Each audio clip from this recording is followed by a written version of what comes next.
Good morning and welcome to Breakthrough Walls. I'm Ken Walls and I'm your host, and I'm fired up about my guest today. This guy's been a Facebook friend of mine for a couple of years or so, maybe even longer.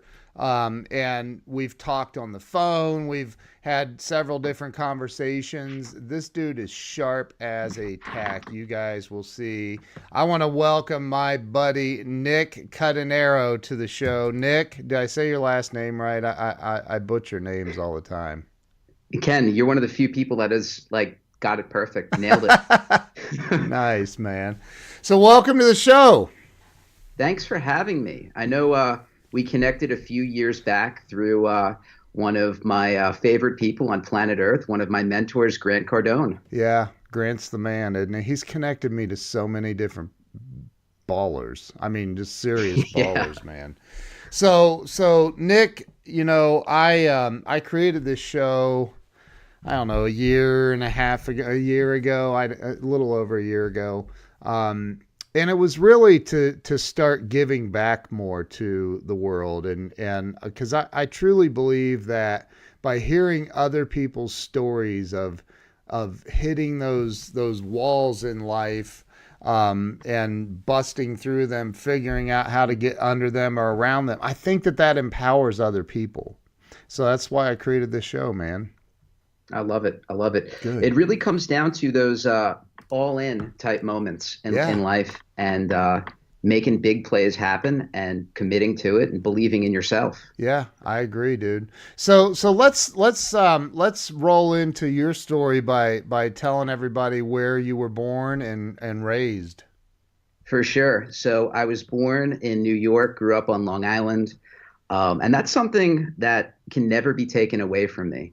Yeah. Like, I love the New York hustle. I love everything about New York, but the coolest thing about New York right now is that I can come and go as I please. I have direct flights from where I live now in Greenville, South Carolina. But there's just something about the energy of New York, the speed at which people operate. Like, I find that people in New York, they're hungry because they have to be. Like, the Yeah. cost of living is higher. It's just ultra competitive, and like the saying goes, if you can make it in New York, you can make it anywhere. Right? Dude, I told you before the show, I've been to the city once in my entire life. I've flown into LaGuardia and JFK for layovers, but I've only been to the city once. And I can remember, like, and I if you know who Jeffrey Gitomer and Jennifer Gluckow, she wrote Sales in a New York Minute, and so they've been on the show, and they're friends of mine, right? And they're like, she's from New York, and I told her, I said, when I went to New York, I was like expecting to get mugged several times. Right? I'm like, Yeah. because all I've seen is TV stuff, right? Dude, the energy in New York and the people are the friendliest, happiest. Like, the energy is insane. It's funny, Ken, that you say it's insane. Like, it's like above street level. Like, I would challenge you to ride the subway system Oh, for like a week and just take a look at people's faces when they get on and off the subway. I say daylight makes people happier oh, in New really? York. Oh yeah, for sure. So Is yeah, it, like are real they New are York. they bad on the subway? It's not that people are bad. It's just that everyone has a place to go, like point A to point B. Yeah, Like, there's no friendly conversation. So, like, I'm in the South right now, and it's yeah. funny when people start like making conversation. I'm like, like the New York guy inside of me is like, why does this person want to know so much? Like, what's it to you? Why do you want to know my business? Right, right, right. So, in New York, like, it's you'll get great service, like restaurants, like Yeah, through the roof. Like, you're getting some of the best like hospitality staff, like, that you can find in the yeah. world, like at some of these like incredible restaurants. So, It's um, insane. yeah, It's insane. So you grew up on Long Island. You went to grade school, high school, all that out there. Is that right? yeah. So, grew up on Long Island, lived there my whole life. Actually, went to college on Long Island too. Went to Adelphi University from 2002 and graduated in 2006. Wow. What was your major? So this is funny, and for some people tuning in right now, this may be a fun fact that people don't know about me. I got my degree in physical education and teaching. Wow, really? Yeah, Wow. Well, that's cool. So that's yeah, not even remotely close to what you do, or not at all. no, Like but truth be told, I made a mistake. I listened to a lot of other people yeah, guide me in that direction, guidance counselors, friends, family. yeah, A lot of people I knew were teachers, and it was the only profession that I had exposure to yeah, from kindergarten through 12th grade. I like sports. I like competition. I like kids. yeah, yeah, And I didn't have any exposure to any other profession. So I had made my decision in 11th grade as to what I'm going to do, and that's early, that's yeah. young, and it wasn't until 12th grade in a high school economics class. God bless my teacher for showing us the movie Boiler Room, if you remember that Oh, one. wow. Yeah, it was an R-rated movie. Like I will never forget Wow. the 3 periods of this economics class as in my senior year, where I watched Boiler Room, and I said, "This is my life." And I'm, obviously, I've sold many things in my life. I did, eventually go on to becoming a cold caller and basically living that life. But I realized over those 3 class periods that I'm potentially going into a field that I'm not interested in. I will never pursue, but I was committed. I promised other people, I promised the university, and sometimes that's important, Ken, is like finishing what you started, even though it's not for you. And the beautiful thing is, I did extract so many wonderful things from Yeah. my college experience because teaching is a skill that will never go away. And if you can teach a 5-year-old, how to kick a soccer ball properly, you can teach adults like how to buy media or Right, right.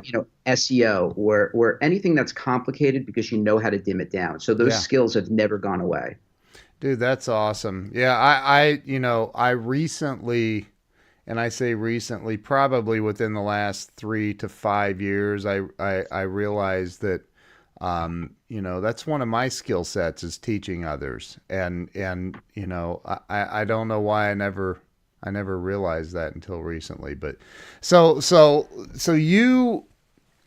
you went through. I'm kind of curious because again, watching New York on TV Mhm. is a lot different than living in New York, right? So Absolutely. so what was it like just like growing up as a kid in on Long Island? I mean, and again, Long Island is not the city, right? It's kind of what would be called the suburbs. Correct. So the interesting thing about Long Island, depending on where you live, if you had a train station in your town or very close, you had like a main artery right into Manhattan. Right. So you can drive into the city, but as you know, there's traffic. It's kind of a pain in the butt to find parking. It's expensive. Yeah. So growing up on Long Island and being so close to a train station, I grew up in West Islip, and our um, Long Island Railroad line was Babylon. So you could be in the city in less than an hour, and a lot of people do that. That's how they commute into work, commute out, and it was very cool, like being young, college age, Yeah. and having exposure to one of the greatest cities on earth.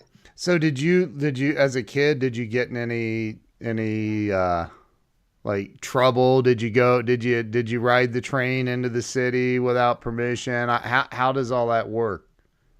That's a great question. I remember probably by the age of 16, that's when I started going into the city, and I was into punk rock back then. Yeah. I'll never forget. I went and saw like this ska group, Less Than Jake, and it was like a big deal. Like my parents, let me do it with a group of other friends. I didn't have a cell phone at the time. All I had was this beeper. If you remember Smart Beep, it was a service.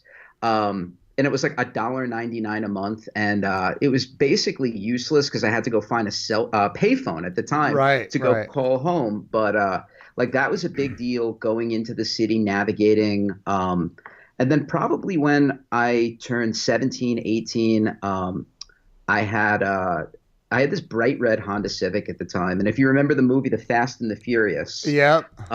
like my mission in life was to pimp that car to the max. Like I had, Right. yeah, I had the PlayStation 2, the TVs, like all of that. Like it was a bank account on four wheels. And Yeah.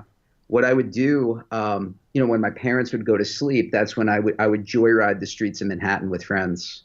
Wow. Yeah, yeah, definitely not something I'd want my children doing, but I guess times were different back then. Like we're Yeah. approaching 20 years now, and a lot changes in 2 decades. It sure does, man. And like, do you ever think, man, how am I alive after some of the stuff I did as a kid? Yeah, I often think sometimes, Ken, I shouldn't be here right now. I Right. have, so to speak, I've drove fast and taken way too many chances in my life. So, Yeah. and that's why I'm so, focused and adamant about, doing right today, Yeah. making a difference in other people's lives because, I'm on life like 10 or 11. Yeah. I get it, dude. I get it. So you went through high school, you did some, I mean, most teenagers, we just do, we push the limits, man. We try to find that edge. But so you went through school, you went to college, you graduated from college on Long Island with a degree in teaching and sports, right? Yeah, phys ed and teaching. Okay. I was a gym teacher. So, Okay. I mean, it's a job, like, and hey, it could be a dream job for somebody else, and Yeah. that's totally cool. But like for me, I knew I wanted to take a different path. Yeah. So did you actually start teaching like That's after a college? Yeah, Oh I wow. did. So I interviewed very well at a charter school in the Bronx. I was 22 years old. I beat everyone else for the job. Some people twice my age, looking for the same position. Locked down a teaching job Wow. at 22. It was in a very rough part of the Bronx, and I was miserable. I hated it. I was up at 5 a.m. every day, fighting traffic Ugh. to get in. And my days were long. So after teaching, I would drive about an hour and a half. It took about almost 2 hours to get in some So that mornings. that was from Long Island. Long Island to the Bronx during rush hour. Brutal. Oh, jeez. Dude, what I drove over to because I had stops in Pennsylvania, so I drove over to New York, right? Yeah. And I left New York that same night, and it was about 6:30, 6 o'clock, something like that. Hmm. I've never seen traffic like that in my life, dude. It was crazy. But I was trying to I'm trying to navigate through that crazy traffic, Yeah. but I'm also like going, "Hey, I want to get some pictures of I think that was the Brooklyn Bridge. I'm not sure." And I'm like try and like there's 3 trillion cars around me. I couldn't get very many pictures. It was bad. It's funny, Ken, when you're stuck in traffic, you'd be amazed like the things you can do. I've changed my outfit completely into like I've gone from like a Puma jumpsuit, phys Yeah. ed attire, like Yeah. into suit and tie, ready to moonlight at my next job as a mortgage broker. Wow. Wow, And man. then you'd eat dinner in the vehicle too. Yeah, Like yeah, I've been yeah. known to to crush a few foot long Subway sandwiches along the way, and Uh, go about my day. But dude, it's crazy. All I can remember is I wanted to see some of the landmarks, right? And I'm not sure that I did. And then after I realized, okay, there are gonna be no more landmarks. I just need to get the heck out of this traffic. This is insane. Because yeah. especially if you don't know where you're going, right? And you're trying to listen to GPS. And anyway, so New York is, and again, it's an awesome city. I think to visit. I'm not sure I would want to live there. I'm not sure. Maybe I don't know. Mm. I could go back. I mean, I could take it or leave it. Yeah. I'd like at some point, if it's a smart real estate investment, to have like a very nice apartment, Yeah. just to claim it as my family's, and come and go as I please and see my other family there and friends. I have a lot of friends in Manhattan. Yeah. Yeah. It's Manhattan's so nice. So, so so you did the gym teacher thing in the Bronx. How long did you do that? Uh, I didn't last very long. I'll never forget the day. It was Halloween, so it was October 31st of 2006. I walked into the principal's office and I told him this isn't for me. Wow. And I'd only started working there in September. Wow. And he says, what do you mean this isn't for you? I said, no, like this whole career, this everything, it's not for me. Oh my God. And then, I was very disappointed at that point, like angry. The principal? Yeah, Uh, like, I took a bet on you. Like, you have so much potential. And I'm like, I'm going to stop you right there. I know that. Like, I know that. I agree with you. I agree with you. And then my principles of sales, just agreeing with people. It's like, yeah. he's like, well, then what are you going to do? You're throwing your future away. And like, Ken, like, truth be told, I've had a lot of people say like things like that to me in my life. Like, Yeah. you'll never be successful. Like, you don't know what you're doing.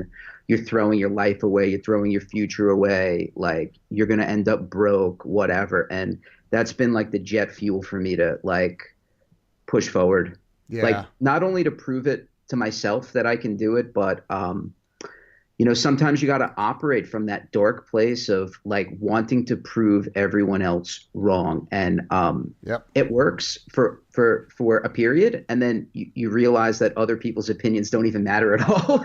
Right. So like you got to do it for you, and it's a game of showing yourself what you're made of and what you're possible, like what's possible. Doesn't it amaze you though that there and it's not the exception to the rule. Unfortunately, it's the rule that there are a lot of people that want you to fit their narrative for your life. It's Yeah, like, you know why, Ken? Honestly, people just want to even the score. It's as simple as right. that. They want to even the score. Like Yeah. if they see your stock potentially going up, they'll do things, they'll say things to cut you down, even the score, and make it seem like, hey, we're alike, we're the Yeah. same. And I'm like, no, we're not. Like you know, I'm No. I'm on another planet over here. Like Dude, right. you don't see what happens behind closed doors. Like I'm a maniac and a beast when it comes to work, and Right. that's just the way I'm wired and programmed, and I love it, and I don't want to Yeah. change who I am. Dude, and I've told this story quite often, but in my senior year in high school, the guidance counselor, those dang guidance counselors. No offense to any guidance counselors, but calls me in and says, "Hey, you didn't get a biology credit in 10th grade." And I said, "Yeah, I failed that class. I hated it." And they're like, "Well, you need that to graduate." And I'm like, why? I'm never dissecting a frog ever again in my life. Like, why do I need I hated it.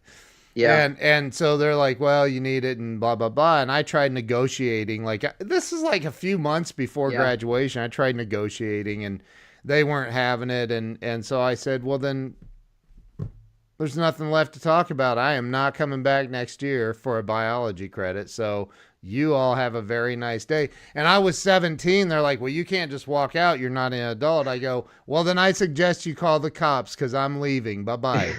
And I left. And I never went back. And I had that chip on my shoulder, I yeah, guess, right? But like I've had a lot of college graduates work for me over the years, yeah, and it's a matter of what you just said, right? It's the work ethic.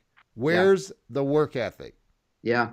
You're absolutely right. I mean, I've always known I'm an entrepreneur. Like Yeah. I've known this since like third grade when I was hustling baseball cards, and like at the time it was like these Marvel masterpiece like cards, like trading cards.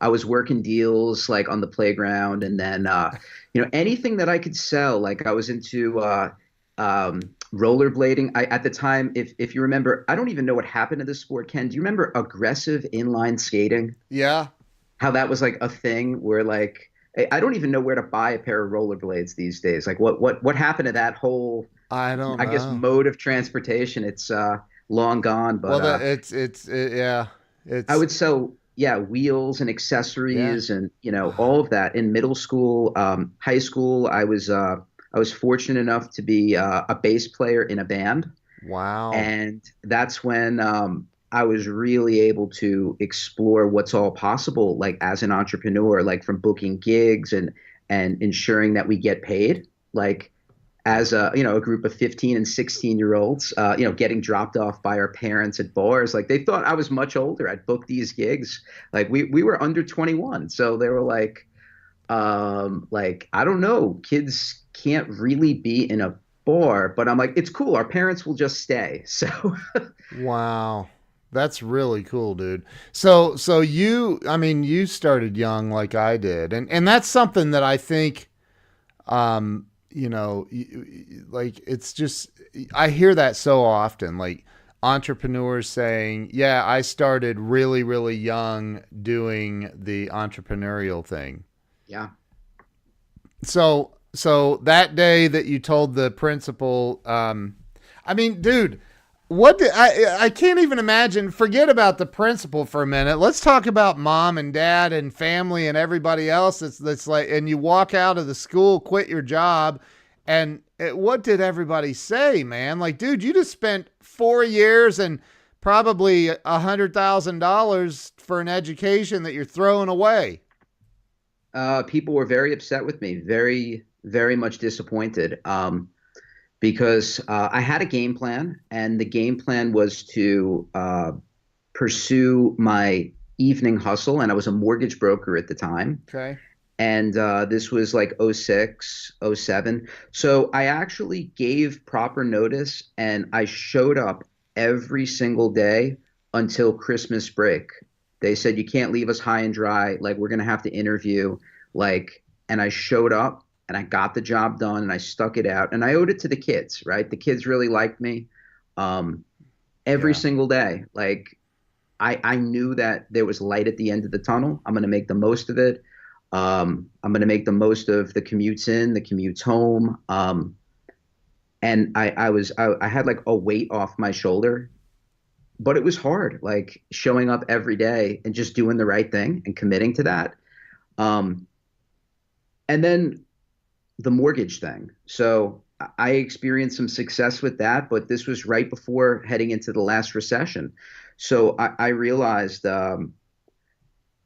this might not work. Like, I don't have banks to send deals to. Wait, what's happening to our economy? I was 22, 23 years old, and I Wow. had an apartment at the time, and like I had to move back home.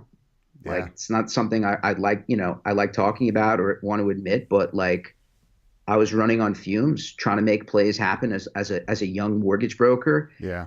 and the banks that I was doing deals with, just when I figured it out, is when everything, you know, went down, unfortunately. Jeez. What, oh 07, oh 08, somewhere in there? Yeah, around Yeah. around that ballpark. And even going into, working a corporate job in IT sales.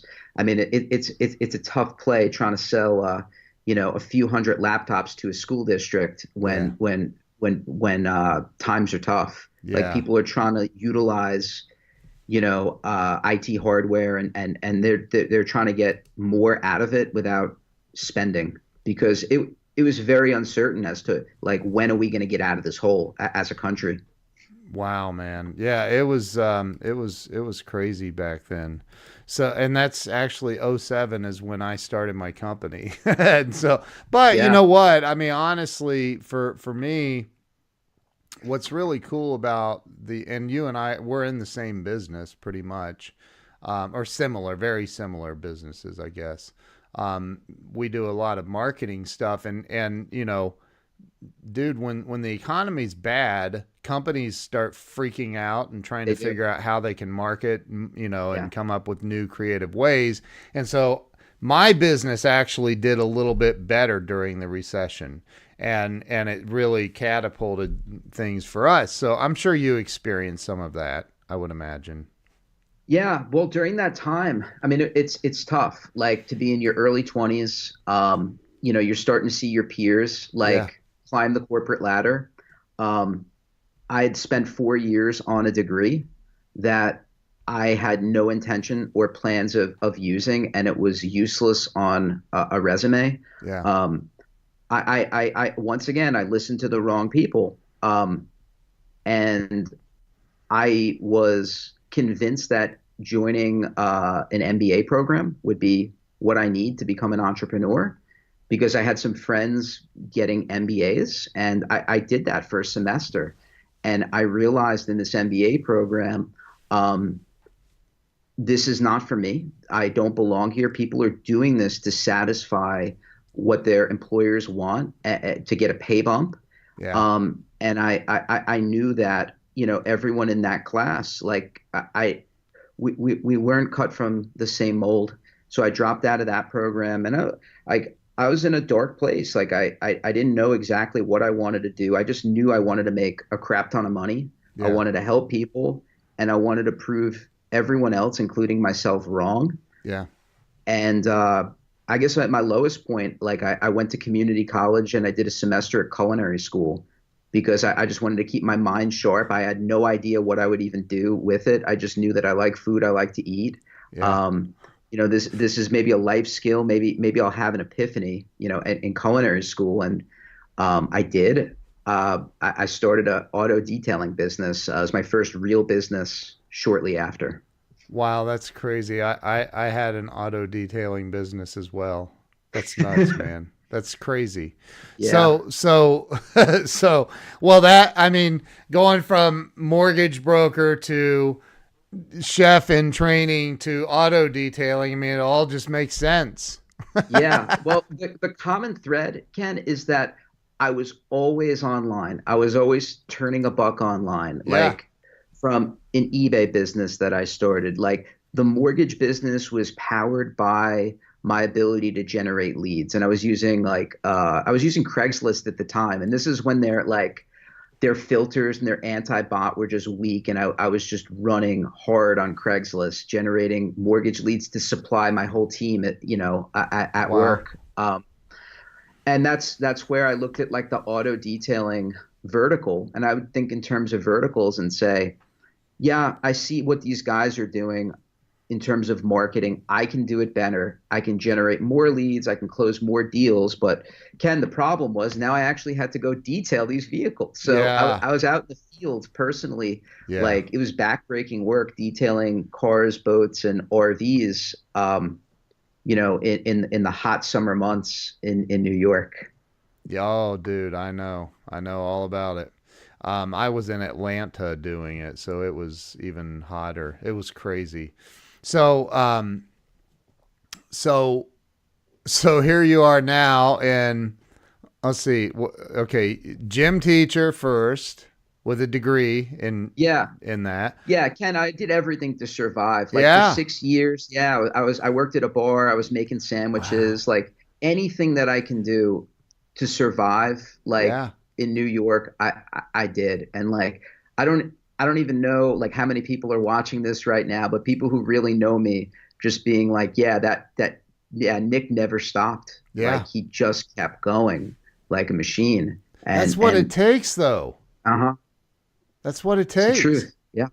And people get so judgmental of other people that as we already discussed, like, well, you can't do that. That's not the, you got a degree, finish your MBA, and blah blah blah blah blah. You wouldn't even believe how many people have told me to go get a GED, and I'm like, why? They're like, Yeah. don't you want the satisfaction? No, I've read more books than most PhDs have read. And I'm not judging anybody. I'm just saying, like, I took on like you, I took on the responsibility of self-education and figuring it out along the way, right? So Yeah. that's what it takes, is not giving up and just pushing forward. That's what you've done.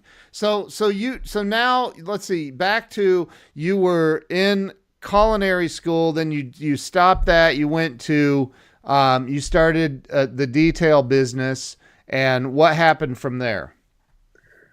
I realized how hard the actual work is, and I realized what I enjoyed most about that business, and it was uh, building and optimizing a website, ranking for the terms I needed to rank for to crush competitors.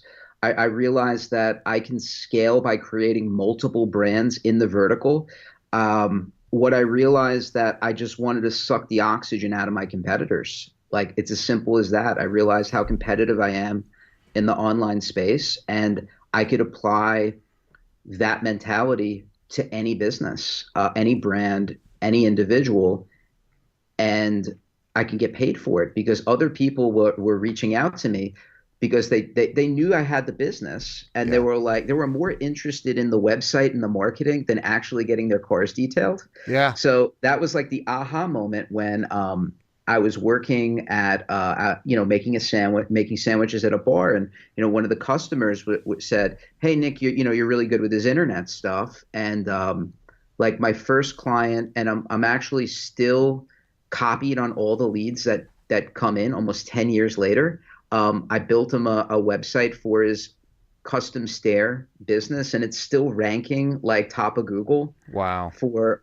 all of the terms he wanted to rank for. And then it was like, okay, that was one deal, and then it was someone else. Can you do this? And I realized like this is like the start of like an agency. Like I can do this. Like I can get paid well. I can deliver a lot of value to Yeah. my clients, and I can I can completely lose track of time in a good way, Yeah. and it never feel like work. And I played a lot of video games as a kid, and this is what it feels like every day in my life. It is the coolest thing. That's awesome, dude. That's so awesome. I see you have Slack open on the computer behind you. I have Slack open on I the do. screen behind me. That's I crazy. do. I do. So but so okay, so you started doing the you started down the web development SEO path. Yeah. What year was that? That was 2009, and I was a solo act Yeah, for a while, right. and then in 2011, partnered up with a guy in Maryland, and next thing you knew, I was packing everything that I had into a Honda Accord, and everything else was in storage, and I made the trek, and people were like, "You're nuts! Like, this guy's a stranger. You just met him a couple months ago." But we had skill sets that complemented one another, Yeah. and I realized that I needed to leave my environment. Like, there were a lot of toxic people around me, Yeah. friends that weren't lifting me up. Like, I knew that sticking around, like, with really bad influences, like it would not get me to where I wanted to be, and it was scary and a risk. And Yeah. I'm so glad I did it, though. I'm so glad. So you moved to Maryland. Yeah, Wow. And it was to partner with somebody you barely knew. correct. Wow. In 2011. So how, Yeah, what happened from there? You get to Maryland, you start this thing, and where did things go? just do or die. Like, Yeah. I had about 6 months of runway. Of Like, I signed an office lease, and the funny thing was, like, if these people would actually, like, and my credit was like always good, but Yeah. like if they knew that, like, I'd been like living off savings for a while, and Yeah. like this is a startup, and like there's like 6 months of runway, and yeah, I wouldn't have underwrote that deal. But apparently they must have saw something special in me, because I'd never go back to them with my tail between my legs saying I can't pay my rent. Like, that's Right. just not me. I'd figure out a way to make it happen. So basically I put myself in like the most uncomfortable situation possible. I left my hometown. I left the state. Um, I only had a desktop computer, and it was this huge rig, like it was like this big, like this Wow. gigantic Dell setup. I had no laptop at the time. The only mobile thing I had was this little netbook. Do you remember when those were a thing? Yeah. Yeah, it's this piece of junk. My laptop. It was Yeah. this netbook. Yeah. But you felt And really cool using it. yeah, Yeah. and I built a business. Like booked over like a quarter mil in sales in a relatively short period of time, like 6 7 months, Yeah. and said, I can do this. Like I can run an agency. Yeah. And Wow. eventually met my wife in Maryland. It was all written. This was all Yeah. written. Yeah. And I just followed the script, like took the leaps and made some wonderful things happen. But I mean, let's be honest, man. Let's you be honest. When you say you followed the script, you didn't know there was a script. Right. No, Like you're I knew just there's a script. I still know there's a script like that, and that's why I work. But I know in order for that, for everything that's in your head, like in your mind's eye, like everyone can see a brighter future ahead. right. Everyone has these visions. Like Yeah. I knew it was clear, like what type of business I'd be running, the type of money I'd be making, the Wow. people I'd want to attract in my life, and just being um having that standard and not compromising. And I'm still going through this today. Like I know the type of man I am today, and I know where I'm going in 10 years. Love that, And I dude. already have those visions. And um getting there, like real talk, it's hard, Yeah. and it really sucks sometimes. It really does. Like Yeah. because it's not so certain. When you work day after day after day after day, sometimes for months, and you're like, when's this reward coming? Like when is it coming? When is it coming? When is it coming? But you got to believe. Yeah. And once you lose that belief, that's when you go right off the rails. So But the fear. Let's talk about that because you're climbing into your Honda Accord headed to yeah, Maryland, and right there's some fear there. It's exciting, right? Entering a new chapter, things are gonna, but there's still that hidden fear that every entrepreneur goes through, like the voices. without a doubt. I mean, I'm fear can eat you alive, or it could be the biggest driver in your life. Amen.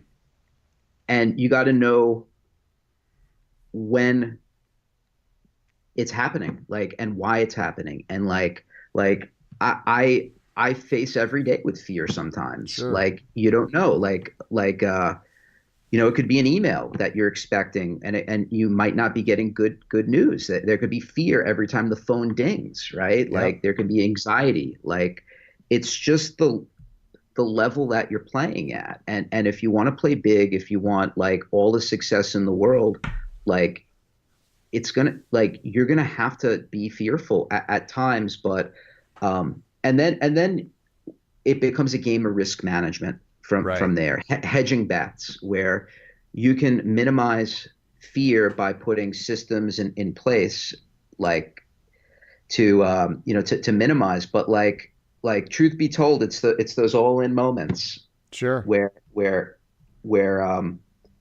you know who you are as it relates to fear. And I'm so glad, like I've taken some of those leaps. Yeah. Well, and you're taking a leap today, right? Yeah, this is my first time going live. Right. Very Yeah, first time live on Facebook Live.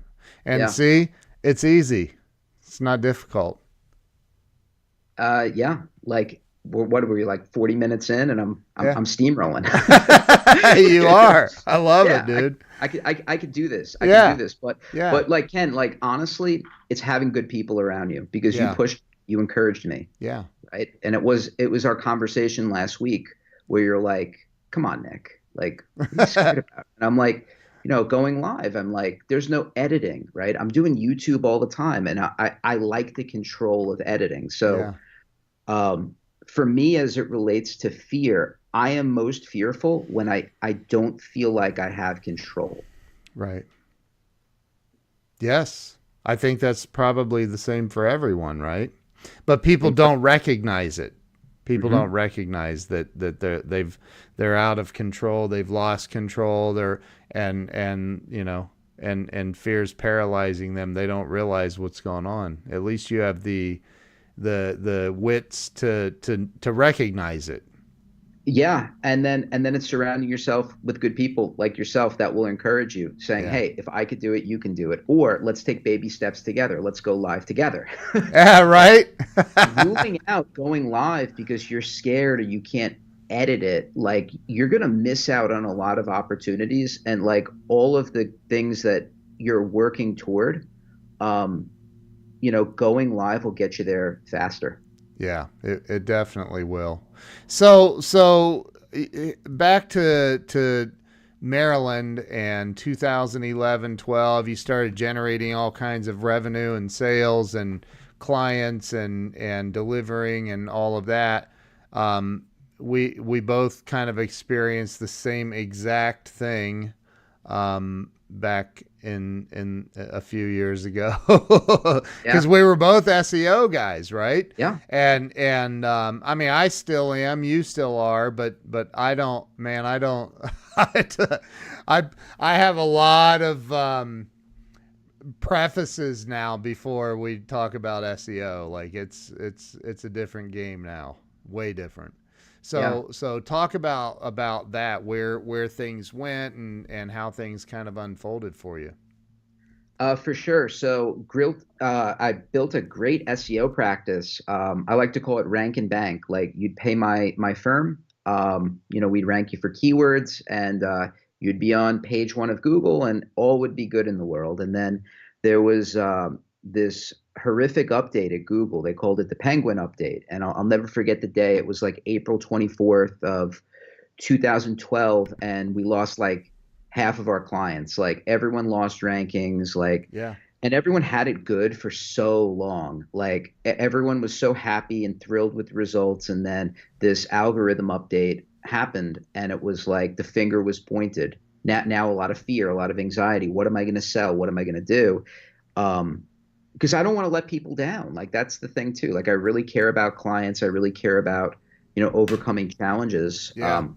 with clients, and then we had some new prospects reach out for online reputation management, and I was intrigued by this. They didn't want to just rank for like a buying term, like buy widgets, online or whatever. Right. They wanted to rank. They wanted to have complete control for their brand name or their brand name plus reviews or whatever, or Right. maybe the first name last name of the CEO of the company. Right. And this intrigued me. So I said, so you basically want complete dominance of page one of Google. Yeah. And page two, if you can do it. I said, Yeah. yeah, Right. that could be done. Like, I Yep. get this. Like, yeah, let's rock. And that's what we've been doing since like 2012, even through today, is doing brand and reputation management for individuals, companies. Um, we do it proactively, so like new brand launches, Yeah. and that's very important for a lot of new brands, even e-com brands like startups, to truly get a grip on your Google results and work with a smart marketing company that understands the SEO game, Yep. so that you have page one on lockdown. So it's taking all of those SEO skills to a whole other level, Yep. and it's most certainly a niche within a niche. It definitely is, and you and I have had conversations about that. How do you? I'm just curious. How do you go about?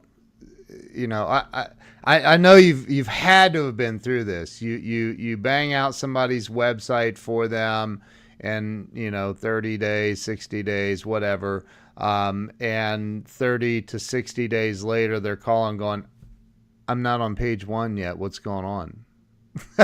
Like, Yeah. Yeah. So How do you manage expectations is my question for you. managing expectations becomes a lot easier when you're focusing on branded results. So if that Yeah. website is not ranking for their own brand name, like Well, yeah. that's something I will figure out. Like it'll consume me. Yeah. Like yeah, over that duration, I'm like, yeah, there's something fundamentally wrong here. There's a line of code. There's something off. And then I'll create another asset, another website on another IP, on another domain with another CMS to Yeah. split test it. Like I'll go mad trying to figure that out.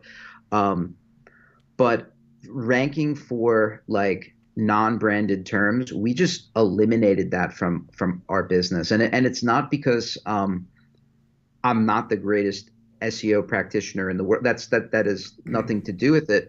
Um, we just chose a path to specialize where Sure. another SEO company who's selling rank and bank like that, hey, that's their bread and butter. I can refer you to a couple of agencies that I know can Yeah. help. Yeah. Well, I mean, and again, there's some things that people need to understand, and hopefully you'll back me on this. I started doing SEO in 2002, and there's, I mean, it was back then. It was like you didn't even hardly have to mention the name of the company in the code, and it would rank number one. I mean, it was Right. like Google wasn't even a thing, but Yeah. like you know and that is I've had people call and go, hey, I have this new product that helps people lose 20 pounds a day, and I want to get some SEO to get it to Yeah. rank number one for weight loss. Yeah, I love those. Ken, I love those products. I love Nutra. I love supplements. That's my jam right there. We're Yeah. speaking the same language. Right, right. But it's a lot. I mean, dude, it's people like it. That's probably weight loss and stuff, supplements. That's a very, very, very tough category. Exactly. Yeah. Very, very Yeah. tough. So, I normally I won't even take because the expectations are just not realistic. So No. I won't No. even touch Oh, I'm them. with you on that. Yeah, Yeah, it's not worth the time. It's not yeah, worth like setting unrealistic expectations. And if yeah. and if there is still a fit to work together, like AdWords, just buy the traffic. Yes, But exactly. here's the caveat to that. It is a high risk vertical. It Like you is. you know you may lose AdWords accounts. It may Yeah, be a pain in the butt. So um, yeah. that's why like just brand and rep management. Like we know what we're exceptional in, and we just play in that sandbox. Yeah, yeah. So you're still, and then you ended up in South Carolina. Yeah, Much nicer weather for sure than New York yeah. New York and and Maryland. Maryland. There's no snow here. It's Yeah, fantastic. yeah. So what's next for you, man? What's the big plan? My big plan is to reach more people like me as an entrepreneur, as a business professional, and use tech to do it. And YouTube is the gateway to do it. It is one of the most challenging, difficult platforms to master, but like it's an asset that you're building. Yeah, And it takes consistency and hard work and production value and anticipating what your audience wants. But what's next for me is scaling my energy like to the max, and showing potential clients like how serious I take my own brand and reputation management, yeah, and giving them a sneak peek into what they can receive too. I just want to attract like A player clients. That's really all I want yeah. at this point. Clients that want to run as fast as I am. They're as responsive as I am. They want to share wins, the same way I want to share wins, Right. and to have just an overflowing amount of prospects where I can use my discretion and truly choose like is this a good fit like to work with, and not it be a 3 month deal but like a 3 year potential. Like can I Right. work with this individual for 3 years? And if I can't, that's totally fine. I want to have a product for them too. Yeah. I want to have a product for them too. So Right. Right. it's not necessarily keeping the velvet rope like always so velvet, but having something for everyone, but just being acutely aware of like who am I going to bring into my life and the life of my team at the Link Builders. Yeah. So I ask this question of every guest, just about couple questions. Number one, in your opinion, this is all about your opinion. Mhm. What is it that you think holds most people back in life from experiencing true success? And not just financial, but financial is a great gauge, and happiness. It's belief in yourself. I mean, even when other people believe in you, you can have like the greatest cheerleaders like around you, people telling you that you're so great. If you don't believe that, Yeah. you'll never get from point A to point B. And it doesn't matter how far apart point A and point B are. It doesn't matter what the goal is or what the objective is. If you don't believe that you're the greatest at what you do, um, or will be the greatest, Right. um, that's a fundamental flaw, and it starts within. Like you need to believe that, and that's why it can be so hard. And that's why most people like, and I've found most entrepreneurs, they've hit rock bottom, and at rock bottom, that's that epiphany that they realize that, and you got sometimes you get angry. The emotion can be like weird. It could not be what you're expecting. But like for me, it's anger and knowing that this is below my standard and I deserve more and I deserve everyone around me to have more and then it's like boom catapult. But you and then it's hardness and sometimes it takes going to those deep dark places to explore and it's a common thread. Like most entrepreneurs, very successful people, they've been broke or homeless or some sort of like crazy catastrophic event. And I'm not saying like that's the recipe and the formula to getting like all the success that you want in the world. Like I'm not an advocate of like go hit rock bottom. Like don't you don't Right. need to do that. But it's flicking that switch of believing in yourself. But I think that you're 1,000% spot on, man. Like I've said it before. Like I can tell you, you could even witness it. Like I reach over and I touch the red hot burner and burn the crap out of my hand and scream and all of that. And you could witness it, but you still Mhm. don't understand how painful that is or how hot it is until you touch it. And Yeah. I could witness you touching it and going through all that, and I'm still gonna be like, yeah, I gotta touch that, man, to see if it's real. But oh yeah, it's real. So like we have to go through our own individual pain points, I think. Yeah, and realize that sometimes like the pain may come back and it just may be a Yeah. new challenge, a new challenge. It's not over. Like that's Right. the thing. It's a journey and you have two choices like to live in that spot and wallow and be miserable and or do something about it. So let me ask you this though, because you said belief in yourself, right, is Mhm. huge.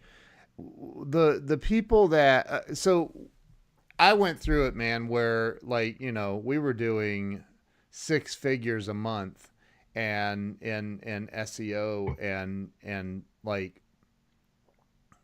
we when Penguin and Panda, Yeah. stupid Panda update was even worse, but we don't talk about that. But anyway, so when Google updated everything and I lost like more than half of my clients and you lost your clients and your clients hate you because they're like, I was paying you thousands of dollars a month, and now all of a sudden I'm not even ranked, and you're like, but it's not like I don't control that, and Yeah, you, it's not my fault. yeah, Like, right. Well, yeah, they don't yeah.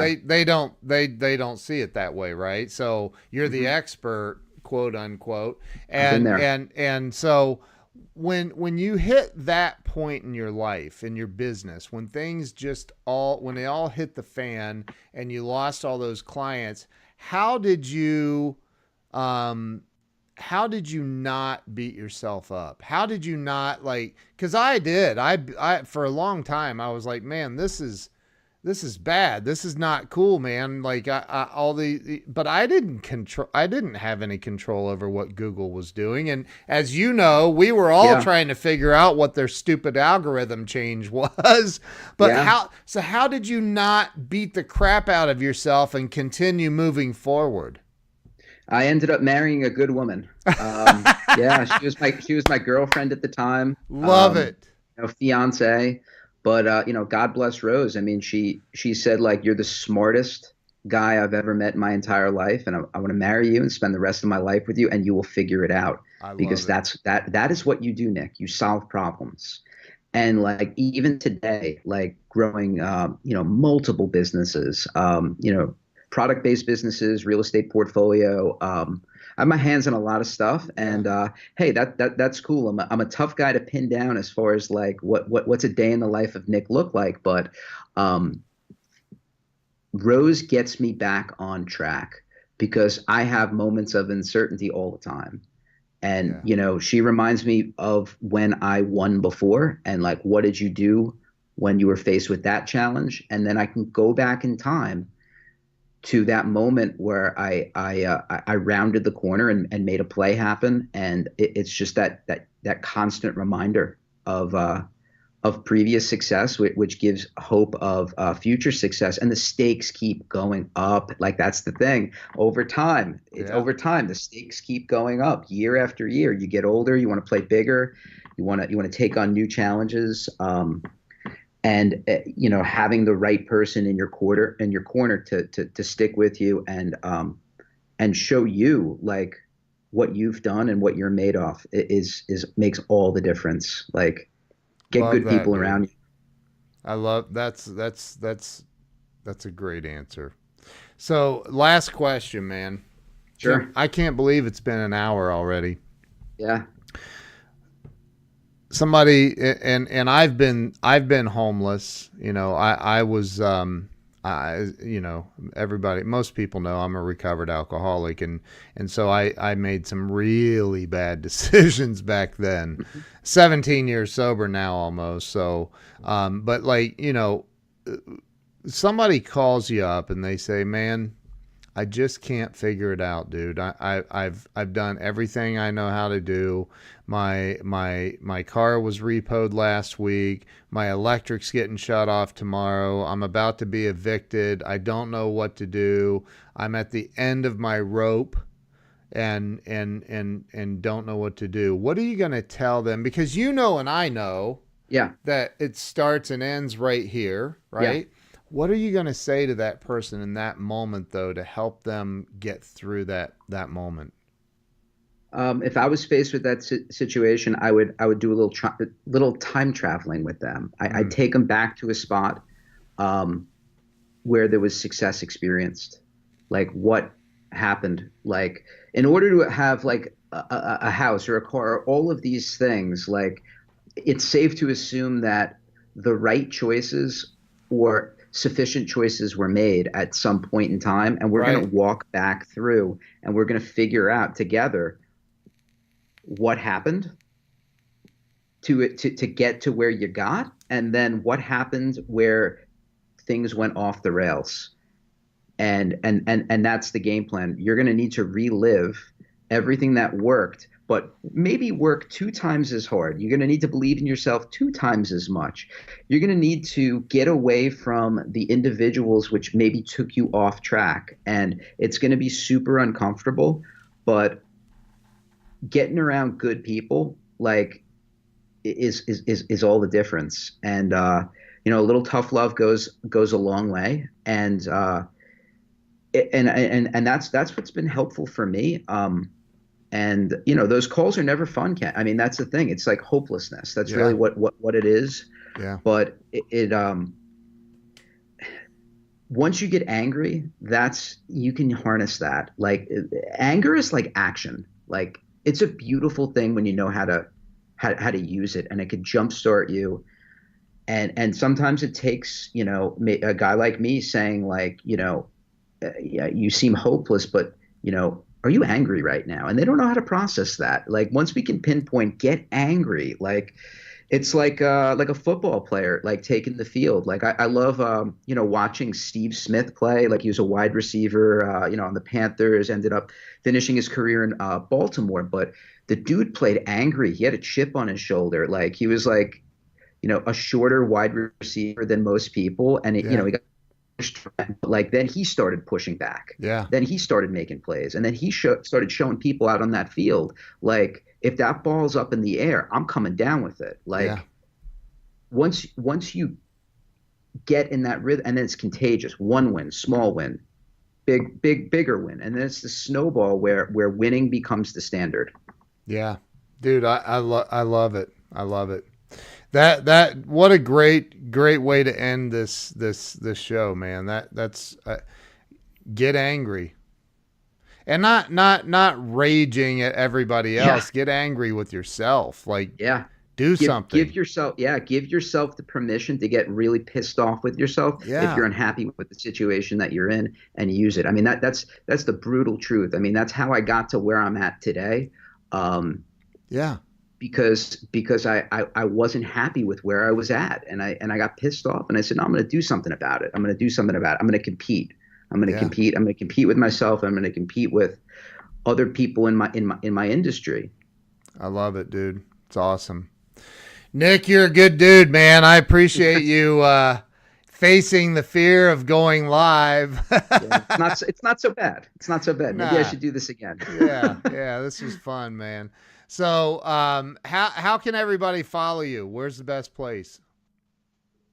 Just search for my name on YouTube. I cut narrow. I have video great channel. You can find Instagram. Just Nick Cuttonaro into Google, and you'll find.